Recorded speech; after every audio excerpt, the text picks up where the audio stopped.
Move aside, shouted Gustav. I'm warning you. Tonight I don't care what happens. I will cut your son to pieces. I will. Roshin started sobbing and screaming, Mommy! Daddy, stop it! Gustav tried over and over to reach his target, but Zilnabaz's maneuvers foiled him. Through her sobs, Roshin screamed once more, Please, for the sake of my birthday, stop it! The belt continued to swing, though nowhere as effectively as that first perfect stroke. The misplaced blow had taken away much of the vigor and keenness from Gustav's arm. You coward! Stop hiding behind your mother! Before either Surab or Dilnavaz could respond, a shrill cry rang out. Enough is enough! This is sleeping time, not fighting time! Save the rest for morning! The voice was Miss Takpitiar. It had the same pitch and cadences that were evident on mornings when she decided to shriek at the milk bhaiya. Gustav was furious. He rushed to the window. Come to my door and speak to me if you have something to say. I'm not living free here. I also pay rent. He turned to Dilnavaz, livid. See, that's how your friend behaves. Sally, witch. But she is right, said Dilnavaz resolutely. All the shouting and yelling in the middle of the night. Very nice. Take her side against your husband. Always against me only. Bitter to the marrow, he felt fast. Outside, all was silent again, but he waited defiantly by the window in case a retort from Miss Takpitiar was forthcoming. Dilnavaz took the opportunity to hustle Sohrab, Darius and Roshan out of the room and into bed. Left alone, Gustav's anger started to ebb. He saw the belt clenched tightly in his hand and threw it in a corner. Then blew out the candles in the dining table. The room was still too bright for him. He adjusted the wick of the kerosene lamp and returned to stand by the window. The black stone wall could barely be discerned. It had melted into the inky night. Dilnavaz returned. They are all in bed, waiting for you to say good night, God bless you. He did not answer. He tried again. I went to Sohrab. See?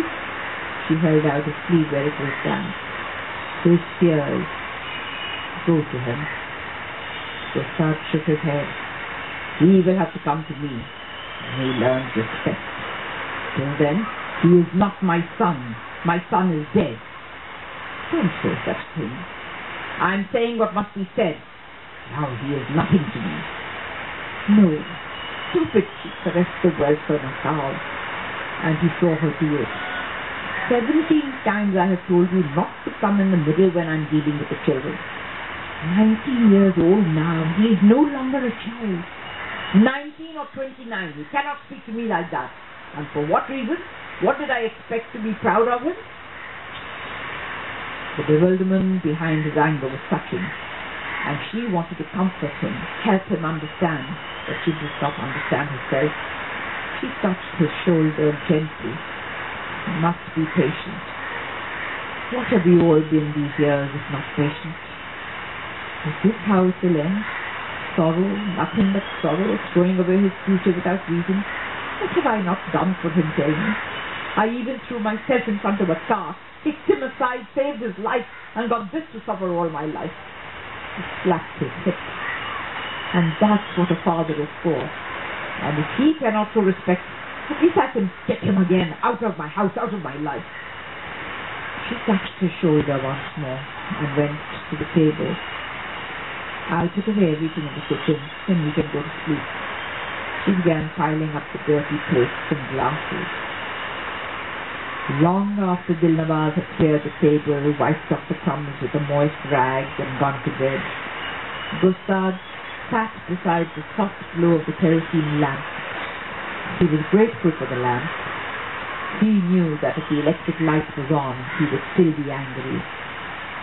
Feeling reckless, he mixed together whatever remained in the bottles, Billimordial, 3X rum, lemon, golden noodle, soda water. He tasted it and made a wry face. Nevertheless, he drank half the glass, then went to his grandfather's black desk. It had 2 side-by-side doors. The one on the right was smaller, and under it, a cabinet formed the supporting pedestal. He tried to open the cabinet door quietly. It had always been tight, His hands were a little unsteady. It swung open with a soft moan of wood against wood. The smell of old books and bindings, learning and wisdom floated out. On the top shelf at the rear were E. Cobham Brewer's Dictionary of Phrase and Fable, and the 2 columns of Barriere and Leyland's Dictionary of Slang, Jargon and Cant. The 1897 edition, like the furniture, Gustave had rescued these from his father's bankrupt bookstore. Reaching in, he pulled out Brewer's dictionary and opened it at random. He held it up to his nose and closed his eyes. A rich, timeless fragrance rose from the precious pages, soothing his uneasy, confused spirit.